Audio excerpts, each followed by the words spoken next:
combatendo a inflação, combatendo a recessão, enfrentando todos os problemas do país e encontrando a solução que estamos apresentando hoje. E muita gente, os senhores sabem, ao longo do tempo, diziam não ao que nós fazíamos. Mas nós estávamos todos, eu e a nossa equipe de governo, estávamos todos convencidos de que deveríamos dizer sim, porque nós tínhamos um plano, mas acima do plano, convenhamos, coragem para pôr em prática, por ter objetivos, tendo estratégias e não apenas desejos. E nós tínhamos tudo isso. Não tínhamos dúvida, não tínhamos hesitações e tínhamos caminhos traçados. Tínhamos um lema, aparentemente trivial, mas de grande significação. E foi o lema Ordem e Progresso, que apontou a direção para o nosso governo. Afinal, era tudo o que o Brasil pedia e, naturalmente, o que o povo brasileiro queria. Nós tínhamos rumos já pensados e traçados e um documento elaborado antes mesmo de tomar posse. A chamada Ponte para o Futuro foi o mapa que nos guiou até aqui, até este momento de prestação de contas. Nós tínhamos, e eu senti isso desde o primeiro momento, que montar um grupo capaz de vencer a pior recessão da nossa história. E, convenhamos, conseguimos uma das melhores equipes, penso eu, de todos os tempos. E os resultados estão aí. Nestes 24 meses de trabalho, nós avançamos. Mas eu gostaria de fazer, diante dos meus colegas de trabalho, os senhores e as senhoras, uma reflexão. Eu confesso, diante de todos, que me sinto responsável pelas atitudes e escolhas que fiz, sempre pensando em um Brasil maior. Nós somos responsáveis e orgulhosos por, afinal, repito, tirar o país da maior recessão da sua história. Por assumir, convenhamos, um governo com uma inflação acima dos 10% e colocá-la perto dos 3%.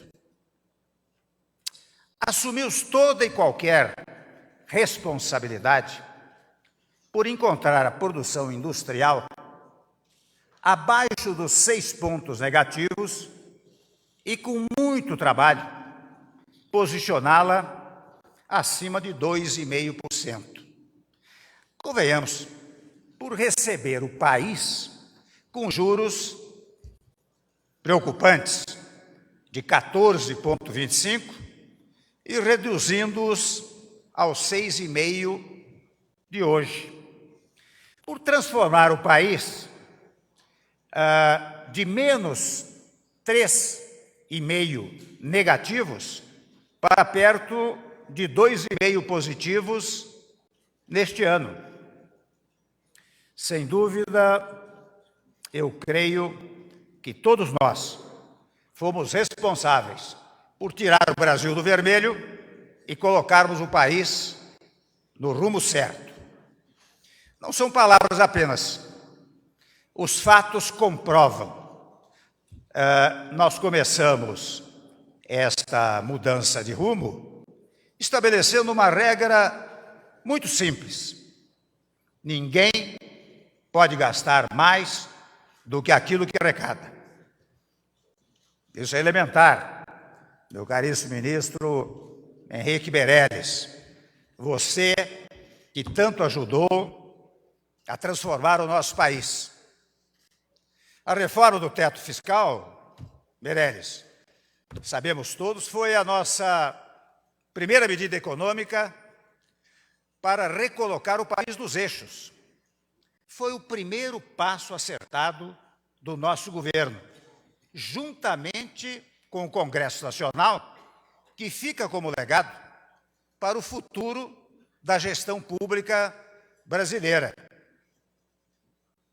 Os 366 votos na Câmara Federal, não me esqueço disso. Mais que uma grande vitória, foi um bom presságio. Começava ali um sentimento de que era possível transformar, reformar o nosso país. Começava ali, meus amigos, minhas amigas, o avançar, a nossa grande virada. Começava, como veíamos ali, um novo jeito de administrar e recuperar o país. Eu vou tomar a liberdade de alguns exemplos e vou pedir paciência aos senhores e senhoras, porque ao organizar esta prestação de contas, não havia como parar. Cada vez que você lembrava-se de um fato, outro surgia à sua frente. Por isso quero dar alguns exemplos. E vejam bem, são exemplos irrefutáveis. Por mais que muitas vezes se diga, não se fez isso, não se fez aquilo, é preciso, contra o argumento, apresentar, digamos assim, o fato, apresentar o documento. Então, dou exemplo da produção de veículos, que não para de crescer. Subiu 25% no ano passado, depois de 3 anos seguidos de queda. E agora, em abril, tivemos um aumento de 40% em relação ao ano passado. E a venda de caminhões, eu menciono a venda de caminhões, porque quem compra caminhão, naturalmente não o faz para passear, é porque está fazendo circular a produção nacional, pois a venda de caminhões chegou a subir 77%. Mais caminhões nas ruas, são mais produtos girando nas cidades e mais riquezas circulando no país. Eu até tenho a satisfação de anunciar que, com esse resultado positivo, mais de 8 montadoras residentes no Brasil, instaladas no Brasil, anunciaram aumento de investimento no setor, sendo certo, ministro Marcos Jorge, que 2 dessas fábricas criaram o 3º turno de trabalho. E isso significa aumento da cadeia produtiva, aumento de empregos, aumento da renda dos trabalhadores. Eu estive em Recife nessa ocasião, na Fiat, e recentemente aqui esteve a Toyota, me anunciando o 3º turno de trabalho. Portanto, produção em massa que estas montadoras estão produzindo. E avançamos mais. Convenhamos, nós tivemos os 2 maiores superávites comerciais da história. A balança comercial fechou 2017 com um saldo de 67 bilhões de dólares, crescimento de 40% sobre 2016, que já havia sido, ministro Jungmann, um recorde. As exportações brasileiras, em 2017, cresceram 17%, que é o primeiro aumento depois de 5 anos consecutivos de queda. E as importações aumentaram 10%. E o que entra e sai no país para o mundo é um sinal claro da recuperação geral da nossa economia. As reservas internacionais, isso só para dar segurança no plano internacional, alcançaram esta semana o recorde de mais de 380 bilhões de dólares. Trilhões de dólares. Eu fui mais modesto. E também avançamos nas negociações, é verdade, avançamos nas negociações do acordo Mercosul-União Europeia, assim como estamos abrindo novas frentes, um Canadá, Singapura, Associação Europeia de Livre Comércio, entre outros tantos. Nós, na verdade, reabrimos o Brasil para o mundo e o mundo se reconectou com o Brasil.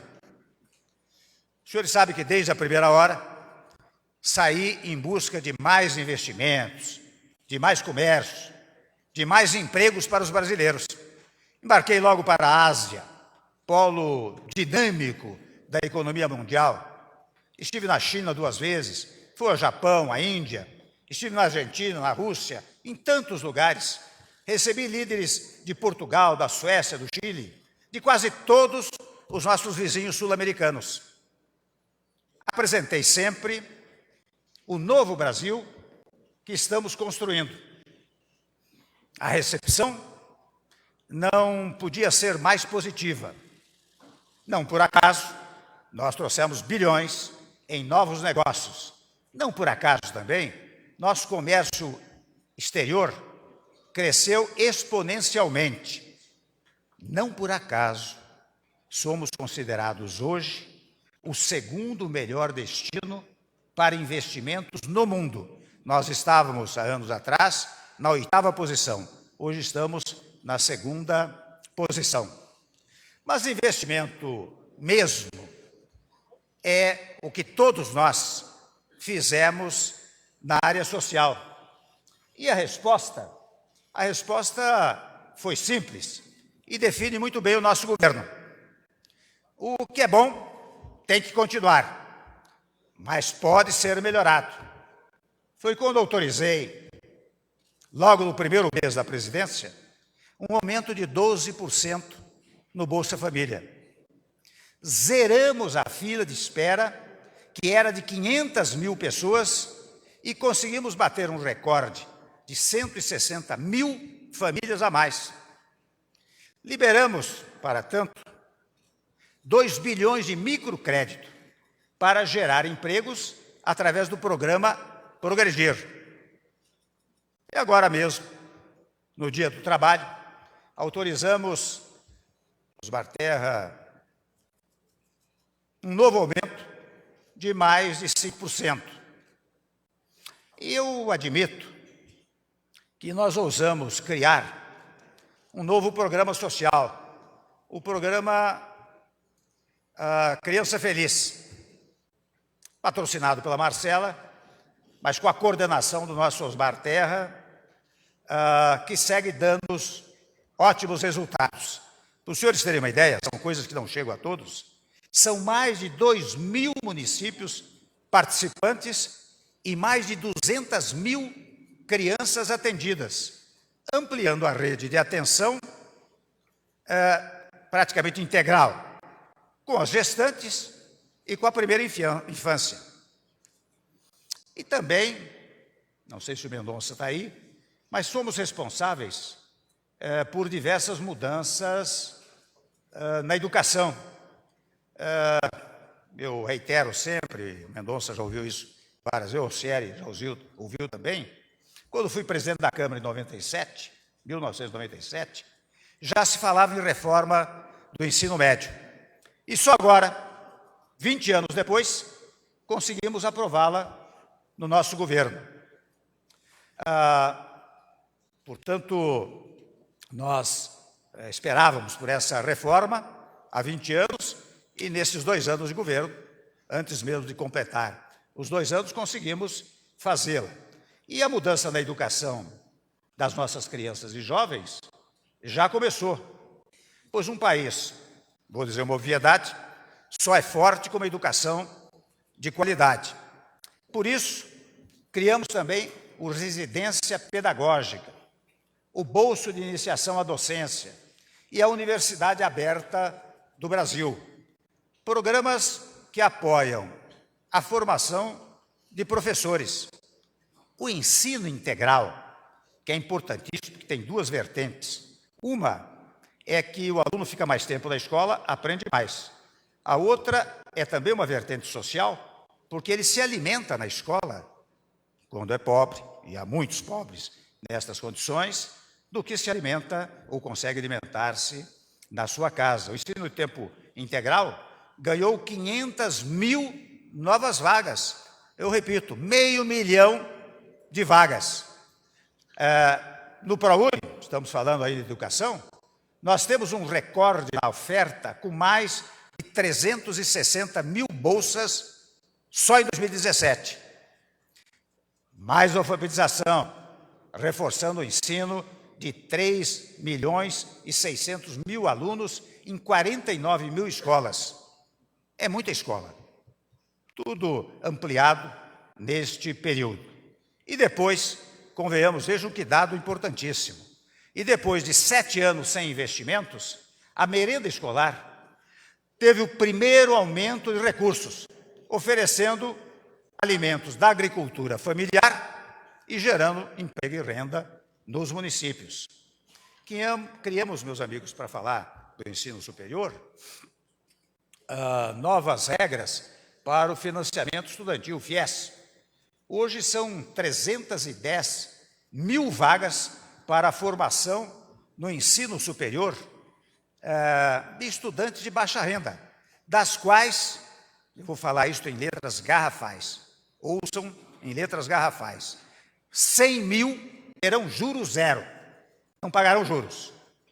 Esta medida, naturalmente, torna o FIES mais sustentável e mais efetivo. E a educação caminha mais forte, principalmente se for de mãos dadas com o esporte.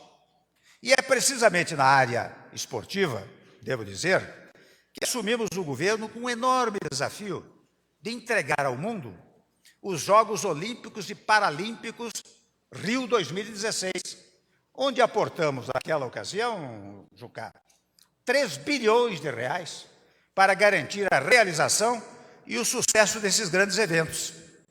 E nós seguimos apoiando o esporte brasileiro rumo aos Jogos de Tóquio 2020, com beneficiados pela Bolsa Atleta e pela Bolsa Pódio. É penso eu, dos maiores programas do mundo de patrocínio direto aos atletas. Mas antes de Tóquio, naturalmente, nós vamos torcer para o Brasil avançar e ganhar a Copa do Mundo na Rússia. Mas aqui no Brasil, meus amigos, nós já marcamos um belíssimo gol. Em maio de 2017, Kassab, nós lançamos com sucesso o primeiro satélite geoestacionário do país. E com isto, não é, Kassab, nós poderemos levar banda larga a locais que ainda não tinham conectividade, como escolas públicas, em aldeias, comunidades quilombolas, bibliotecas e postos de fronteiras. E também nas unidades básicas de saúde, estabelecidas em localidades muito distantes, permitindo, inclusive, a realização de diagnósticos remotamente. Muito mais do que democratizar o acesso à internet, nós vamos levar informação, educação, saúde, inclusão social e cidadania a todo o país. E mais do que isso, meus amigos, parece uma coisa singela, mas nós estamos salvando vidas. E vou dar um exemplo muito singelo. Às vezes você toma decisões que aparentemente de pouca significação, mas de grande relevância para salvar vidas. E digo eu o seguinte, vocês sabiam que os órgãos humanos doados no Brasil, entre os estados, dependiam dos horários das companhias aéreas para serem transportados? O que é que eu fiz? Determinei que um avião da FAB fosse exclusivo e permanente para este fim em todo o território nacional. Só para dar uma ideia da dimensão deste ato, em 6 meses, o número de órgãos para transplante transportados cresceu mais de 3.000%. Só no ano passado, foram mais de 300 voos, portanto, mais de 300 vidas salvas por esse gesto aparentemente simples, singelo, mas de grande significação. Salvar uma vida é uma honra. e salvar a vida da maior empresa de petróleo do país, convenhamos, é um privilégio. Nós salvamos a Petrobras. Ao assumir o governo, todos sabemos, eu recebi a companhia em colapso. E hoje, ministros, ministras, presidentes estatais, secretários executivos, deputados, senadores, hoje é com muita alegria que nós podemos anunciar, né, que a Petrobras está recuperada. A empresa acaba de obter quase 7 bilhões de lucro no primeiro trimestre deste ano. Isso representa uma alta de 56%, a maior desde 2013. E arrecadamos, convenhamos, também é importante, 18 bilhões de reais nos leilões de petróleo e gás, sob o regime de concessão e nas rodadas de licitação do pré-sal sob o regime de partilha. No entanto, sem embargo dos valores significativos, a nossa maior vitória de toda a nossa equipe, do Parente e todos, foi resgatar o nome e a credibilidade da empresa. E agora, confiança é a principal energia que a Petrobras fornece ao Brasil e ao mundo. E quando a Petrobras cresce, meus amigos, diversas cidades também crescem. A prova disso é que acabamos de distribuir mais de 4 bilhões de reais para estados e municípios que recebem os royalties do petróleo. Isso vai ajudar na recuperação da economia local, portanto, gerando empregos e mais qualidade de vida nas regiões beneficiadas. Acabei de saber, não tenho dado preciso, mas que foram mais de 200 e tantos municípios alcançados por estes royalties do petróleo. Isso, naturalmente, faz muita gente feliz. Aliás, hoje também posso dizer que a felicidade está presente em pelo menos 1 milhão de lares brasileiros. 1 milhão de moradias. Isso mesmo. Desde que assumimos o governo até agora, já foram contratadas, concluídas e entregues mais de 1 milhão de moradias do programa Minha Casa, Minha Vida. Isso dá, não é, Baldi? Bruno Araújo, cerca de 40 mil casas por mês. Este foi o produto do nosso governo. Se a conquista da causa própria emociona, multiplique isso por 1 milhão. Essa felicidade que podemos ver, né, com esses números agora anunciados e enfatizados. E outro dado importantíssimo, interessante, no passado, não se fazia regularização fundiária, fosse no campo ou fosse nas cidades. Nós, por meio da regularização fundiária, nós demos títulos definitivos de posse, concedidos com uma média 10 vezes superior à média anual histórica. Uma titulação sem precedentes. Não é verdade, Padilha, que você levou muito isso adiante? Só em março deste ano, nós entregamos perto de 100 mil títulos de propriedade em todo o país. E temos outros tantos para entregar nesse período. Portanto, nosso trabalho, meus amigos e todos nós, Beto Mansur, nosso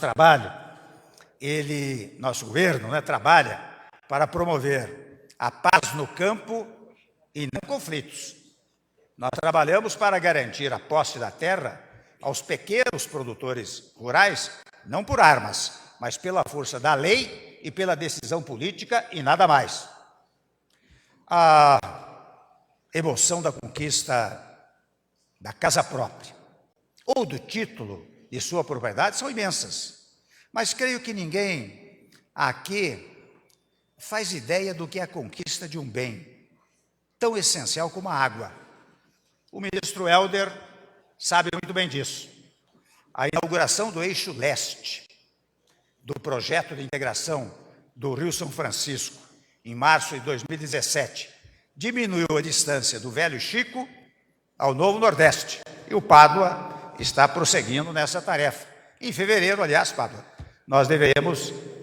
deste ano, nós inauguramos uma importante etapa do Eixo Norte, que já possui 95% das obras realizadas, esperando vê-las concluídas até dezembro deste ano. Ao todo, meus senhores e minhas senhoras, serão mais de 12 milhões de nordestinos beneficiados. E o mais importante, nós estamos revitalizando e preservando as nascentes para que o Rio São Francisco chegue com muito mais força e vida ao povo trabalhador do Nordeste. E agora, depois de falar do velho Chico, eu quero falar aos jovens brasileiros. A maior herança que nós podemos deixar para vocês e para as futuras gerações, mais que o Brasil que ajudei a transformar, é o Brasil que ajudei a preservar.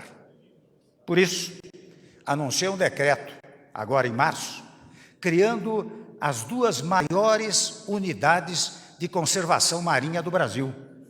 Uma área equivalente aos estados de Minas Gerais e Goiás juntos.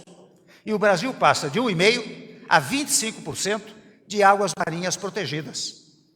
E não foi só no mar, foi na terra também. Nós revertemos, por exemplo, a curva de desmatamento na Amazônia em pelo menos 12%.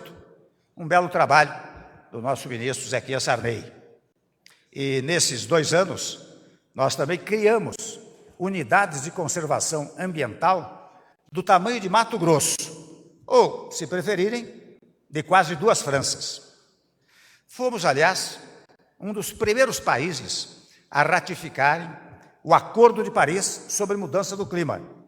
E eu fiz questão de proceder pessoalmente à ratificação e fiz questão de fazê-lo para significar a prioridade que o Brasil atribui a esse tema fundamental para o futuro do planeta. Tive, aliás, a honra de ser o primeiro signatário para um acordo de proibição de armas nucleares na ONU. Tanto o Acordo de Paris depositei na ONU, como assinei, em primeiro lugar, o acordo para a questão da desnuclearização. Uma iniciativa, aliás, muito incentivada na época pelo ministro Serra.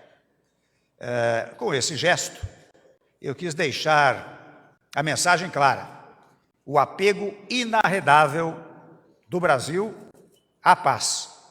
Nós somos um país, hoje, com a maior matriz energética limpa do planeta. Estamos entre os 10 com maior capacidade instalada de energia eólica e hídrica.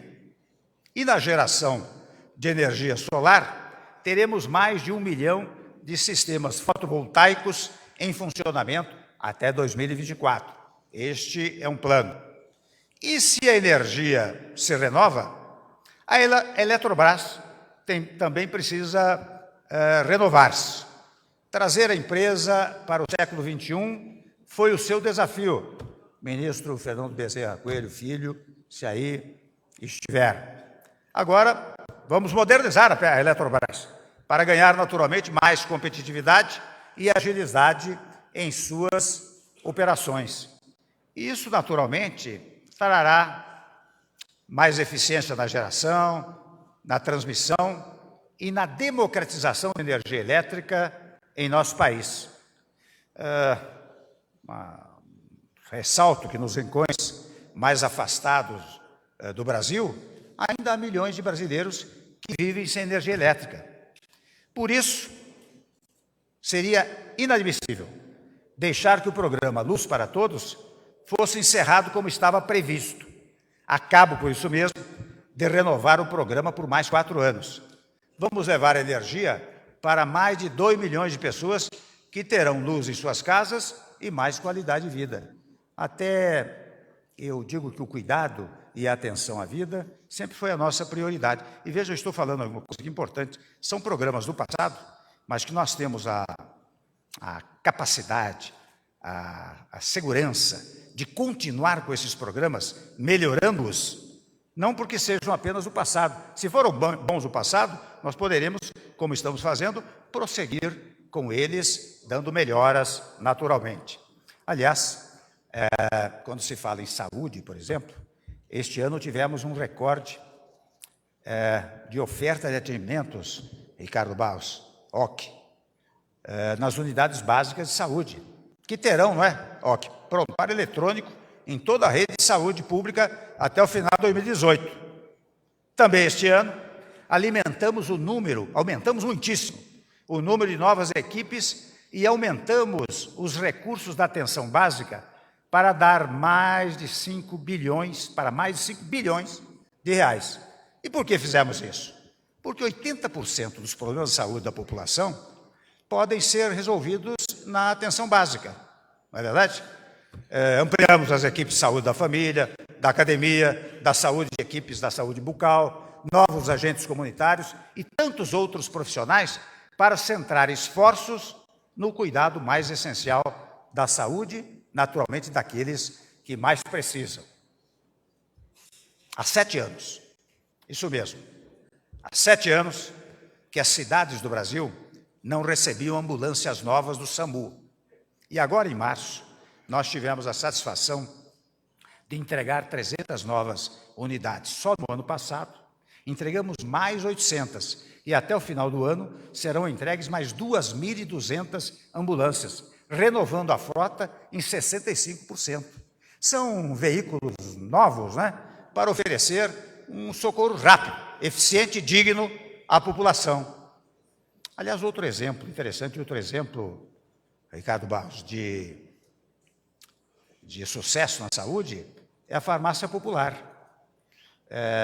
O ministro da Saúde, o Ministério da Saúde, possui uma rede de farmácias próprias que geravam despesas de 80%. Ou seja, apenas 20% da verba do programa era destinada à compra de remédios. O que fizemos? Encerramos a rede própria e utilizamos apenas a rede credenciada. Agora, 100% da verba é efetivamente destinada à compra de remédios. E a farmácia popular está aí, com a receita certa, com mais medicamentos e com recursos garantidos. Permitam-me que eu volte um pouco a falar sobre as reformas. Eu começo, Ronaldo Nogueira e Elton, eu começo pela modernização da lei trabalhista, que foi, sem dúvida, uma grande reforma, uma grande conquista, pois garantiu a todos os direitos dos trabalhadores. Os trabalhadores não têm um direito sequer eliminado, até mesmo dos terceirizados e temporários. E o Ronaldo Nogueira, até eu reitero, foi fundamental, porque, usando a capacidade de diálogo, que é uma das marcas do nosso governo, foi capaz de conversar com o Congresso Nacional, foi capaz de conversar com as centrais sindicais, foi capaz de conversar com as federações, para chegar a este sistema flexibilizando as relações de trabalho. Portanto, empregadores e empregados podem dialogar e encontrar juntos o melhor caminho e as melhores soluções. Isto significa menor número de ações, portanto, menor número de litigiosidade social na Justiça do Trabalho e empregos no Brasil. O desemprego, os senhores sabem, parou de crescer. Não se aumenta o desemprego, muitas vezes diminui. E ocupa, mais ou menos aumenta a população ocupada a quase 1 milhão a cada trimestre. O documento nacional de identificação, por sua vez, aqui estou falando da nova tecnologia, faz parte do nosso projeto de reformas para oferecer uma vida mais fácil, com mais qualidade e menos burocracia. Sem dúvida alguma, reunir registros civis, como identidade, CPF, título eleitor, em um único documento, é muito mais prático. E tudo isso com acesso digital, que permite ter esses dados no próprio celular. E essa iniciativa, convenhamos, ela permite mais do que a simples praticidade. Essa iniciativa faz a união da cidadania com a tecnologia, da segurança com a tranquilidade. Uma outra reforma que fiz logo um mês após a nossa chegada foi a chamada Lei das Estatais.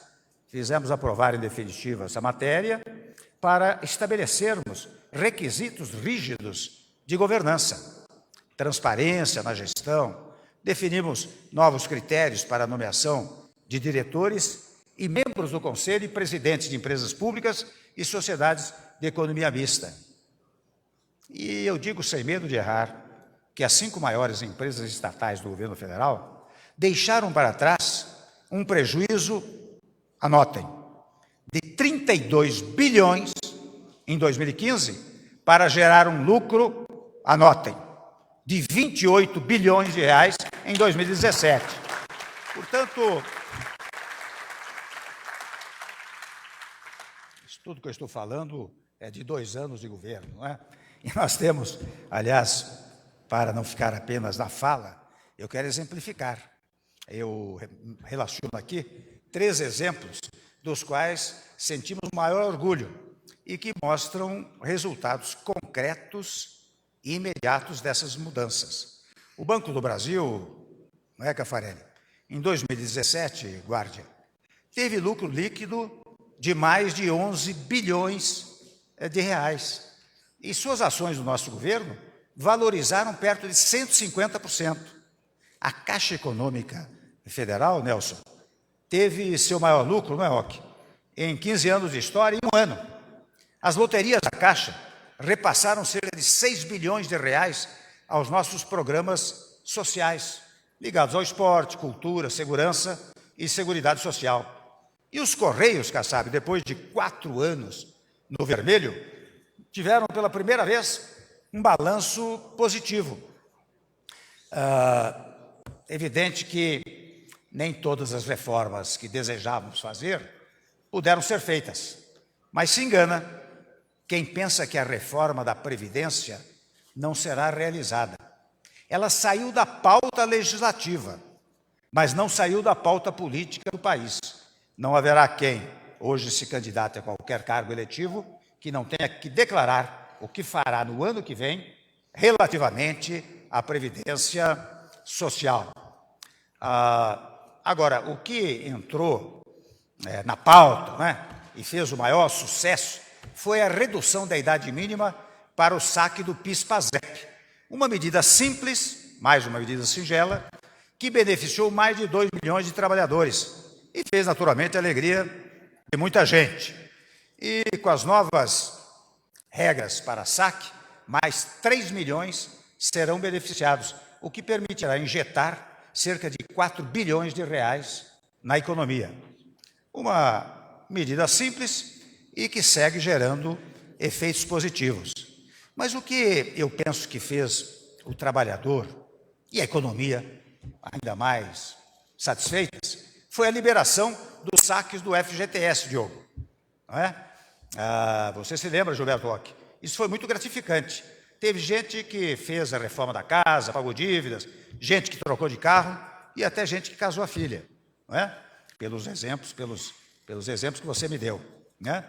Além de uma grande demonstração de respeito ao direito do trabalhador, porque esse dinheiro é dele, não é?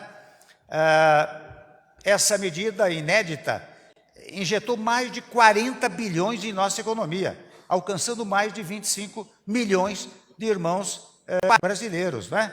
E isso, na verdade, mobilizou muito o varejo, né? Vocês sabem que o varejo do ano passado para cá aumentou cerca de 4%, então, mais um aumento do varejo. E essa alegria toda ficou ainda maior quando uma notícia que veio do campo, a notícia da safra recorde, Melis, não é? Em 2017, mais de 240 milhões de toneladas de grãos. Vitória do nosso amigo e agricultor, Blairo Maggi, e toda a sua equipe, e as cidades, portanto, agradecem. E a safra de 2018 segue o mesmo caminho.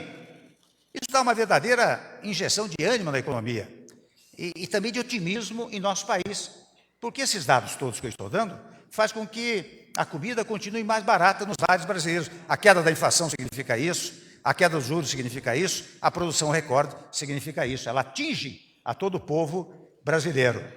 E interessante, nós tivemos um grande feito, parece ser importante, mas quem trabalha na área rural, quem se dedica à agropecuária, sabe, Vinícius, que a Organização Mundial de Saúde Animal declarou o Brasil como território livre da febre aftosa. O nosso Blairo Maggi até está em Paris agora, para receber lá esse certificado enaltecedor daquilo que acontece no Brasil. Portanto, a agropecuária obteve o seu melhor desempenho de todos os tempos. E o PIB do setor avançou e cresceu 13%. O clima, sem dúvida nenhuma, ajudou. Mas o governo também fez sua parte. Nós destinamos 190 bilhões de reais em crédito rural e assim conquistamos a marca do maior volume de recursos para esse setor na história brasileira. Meus amigos, minhas amigas, a conversa é longa, porque a história é boa. Eu logo mais termino, mas eu vou falar um pouco de obras. O programa de parcerias de investimentos e o projeto Agora e Avançar, coordenados pelo Moreira Franco, foram imprescindíveis para enfrentar os problemas de infraestrutura do país. Agora, será possível concluir mais de 7.000 obras de pequeno, médio e grande porte que serão entregues até 31 de dezembro deste ano. De uma sala de aula a uma universidade, de uma sala de cirurgia a um pronto-socorro, de uma praça a um metrô, são obras que estão espalhadas por todo o território nacional e terão, naturalmente, impacto direto na vida das pessoas. O momento, portanto, não é o de inventar novas obras, não é de desprezar aquelas que começaram, mas sim concluir as milhares que estavam abandonadas Brasil afora. Dou um exemplo. Depois de 20 anos esperando o aeroporto de Vitória, no Espírito Santo, esse aeroporto está pronto, moderníssimo. Agora, maior e melhor. E os aeroportos Porto Alegre, Florianópolis, Salvador, Fortaleza, foram arrematados em leilão em um total de 3 bilhões e 700 milhões de reais. Foram também assinados repasses para investimentos em aeroportos regionais em todo o Brasil. Investimentos que superam 800 milhões de reais de aviação, do Fundo Nacional de Aviação Civil. No Rio Grande do Sul, Padilha, no Rio Grande do Sul, a conclusão das obras no Porto de Rio Grande irá permitir o aumento de sua capacidade operacional, Walter Casimiro. Não é? A construção da BR, que liga Luiz Eduardo Magalhães da Bahia ao Tocantins, vai beneficiar mais de 450 mil pessoas. Fizemos investimentos no metrô de Salvador, viabilizamos, ajudamos a viabilizar o Rodoanel de São Paulo, concluímos a chamada Rodovia da Morte, na Serra do Cafezal, que liga São Paulo a Curitiba. Quanto trabalho, não é, Maurício Quintela? Se você estiver por aí, você trabalhou muito disso. Vocês sabem que a construção de estradas, portos, aeroportos, está diretamente ligada ao nosso turismo. Por isso, Vinícius, juntamente com o ministro Marcos Beltrão, nós lançamos o Plano Brasil Mais Turismo, para que esse setor venha se consolidar como atividade econômica capaz de gerar emprego e movimentar a economia. Nós investimos 2 bilhões e meio de reais em empresas de turismo. E o programa Agora e Avançar também destinou 680 milhões de reais em obras para a melhoria da infraestrutura turística e a construção de hotéis e parques temáticos. Você pode até cobrar depois, viu, Vinícius? É muito bom, portanto, ver o nosso país se recuperar e seguir em frente. Mas nem por isso nós vamos nos esquecer dos países irmãos que enfrentam problemas muito maiores do que o nosso bolso. A crise dos imigrantes venezuelanos, ministro Luna,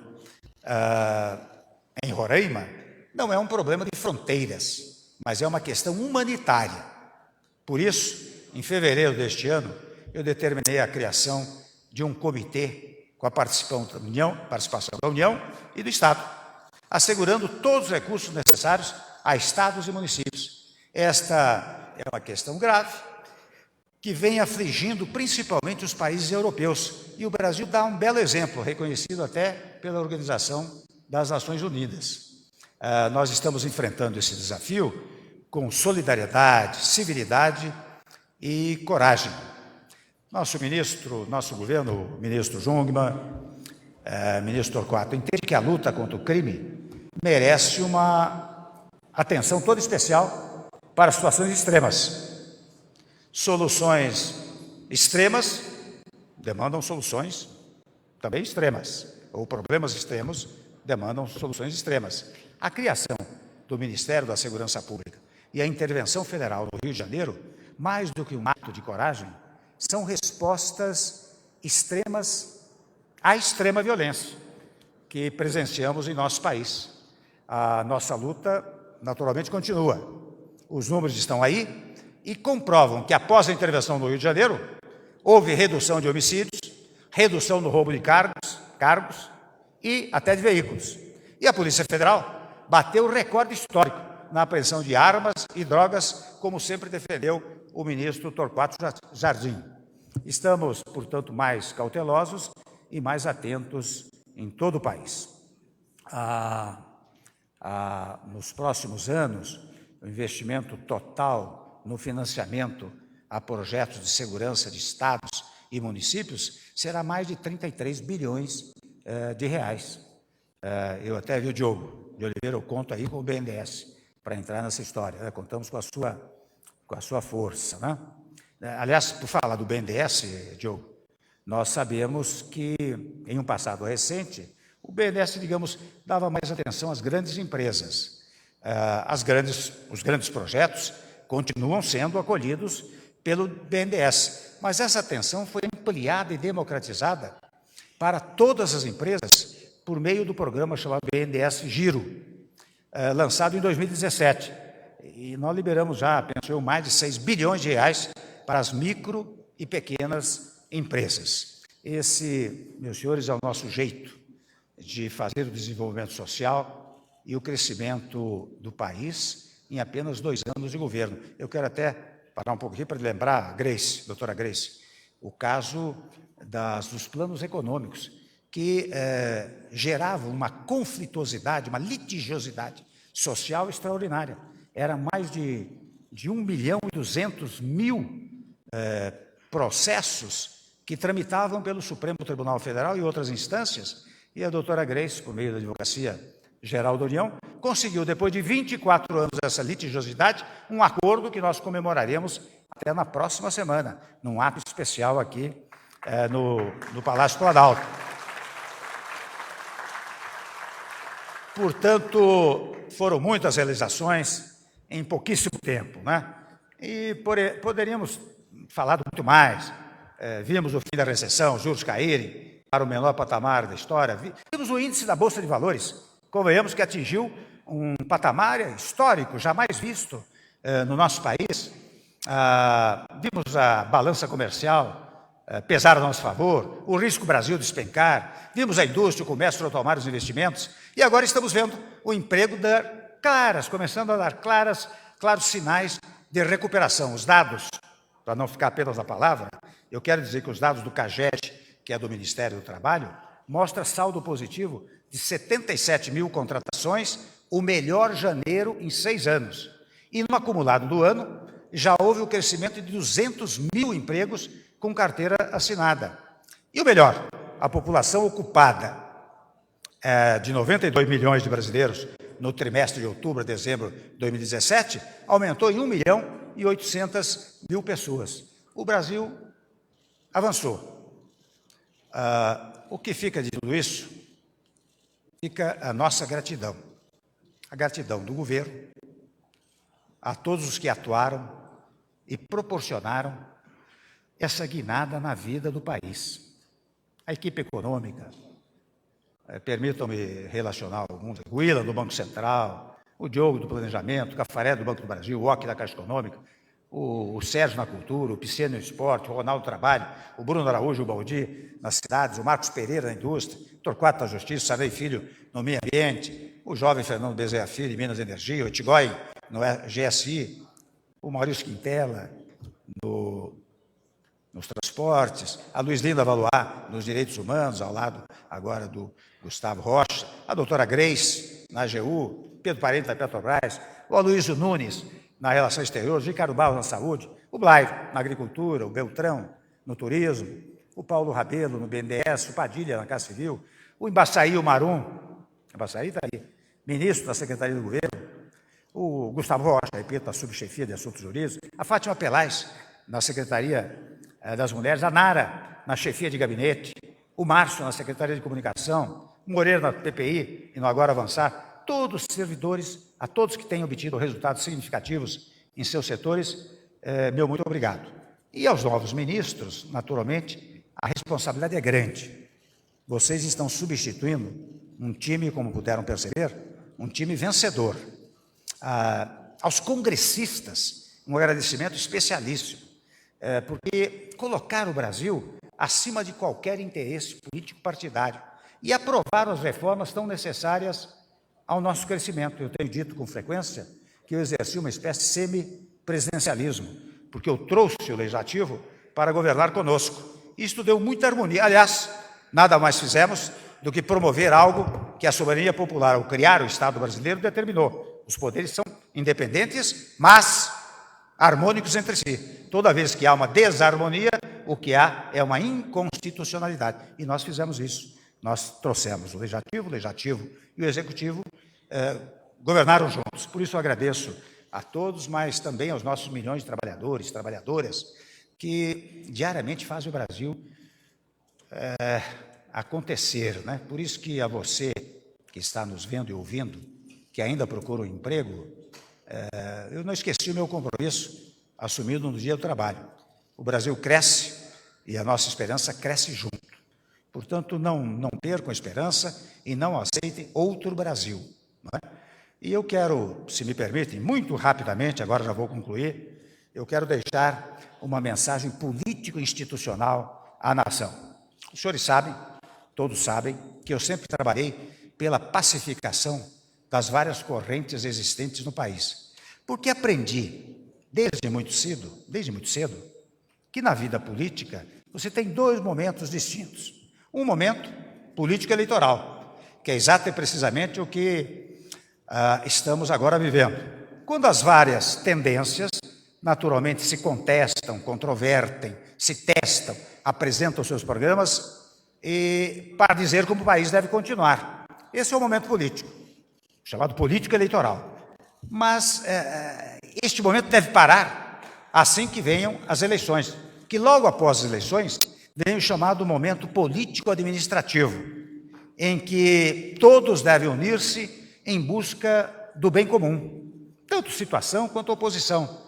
Esse, na verdade, meus senhores e minhas senhoras, é o critério jurídico da democracia. Não é um critério político. O critério político é quando a oposição, seja na União, nos estados, nos municípios, e não importa quem seja, hoje são uns, amanhã poderão ser outros, quando a oposição opõe-se apenas por opor-se, não para examinar o mérito, quando as questões são questões de Estado. Isso nós devemos combater, porque, e quando eu digo que aprendi isso, eu tinha muito contato com o governador Montoro, que sempre mencionava este fato, e eu gravei, em definitivo, este fato, né? Quando vão se opor no Estado, no município, na União, devem opor-se com argumentos, opor-se com fundamentação teórica, e não apenas porque não teve sucesso nas eleições. Este é um problema, volto a dizer, que não aflige apenas a União, mas naturalmente aflige os estados, municípios, no sentido de se tratar de situação e oposição. Volto a dizer, não é um significado jurídico, mas um significado político. Eu espero que logo depois das eleições as pessoas apanhem esta conceituação e possam pensar nos problemas do país e não no fato de ter ganho ou ter perdido a eleição. E eu tenho, na verdade, postulado muito, né, que nós apliquemos essas teses. E eu faço essa observação porque isto eu fiz ao longo do tempo pela pacificação do país. Nós não podemos ter brasileiros contra brasileiros, especialmente não podemos ter o descumprimento permanente do texto constitucional. O texto constitucional é o que dá unidade à nação, não é? Nós todos sabemos, nós estamos aqui, nós sabemos quais são nossas funções, não porque queiramos exercitá-las, mas porque a Constituição determina qual é o exercício que nos é determinado pela soberania popular ao criar o Estado brasileiro, né? A Constituição é que organiza a sociedade. Se nós tivermos consciência não é, de que nós temos que cumprir rigorosamente o texto constitucional, isto é que dá segurança jurídica, porque eu volto a dizer algo que tenho repetido, mas eu que dei aulas há muito tempo, eu sei que precisa escrever na lousa, escrever, falar, repetir, não é? Nós não somos autoridades. Quem tem autoridade no país é a lei, e a lei maior especialmente. Esta é que tem autoridade. nós somos autoridades constituídas, isto sim. Portanto, quando se fala, por exemplo, em abuso de autoridade, não se fala em abusar do ato A ou B criticado pela autoridade constituída.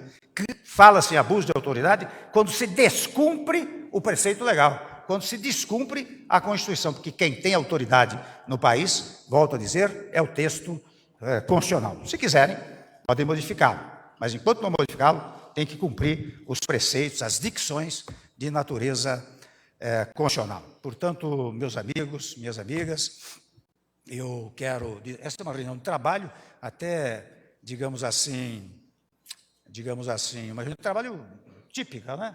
Ao invés de nós estarmos sentados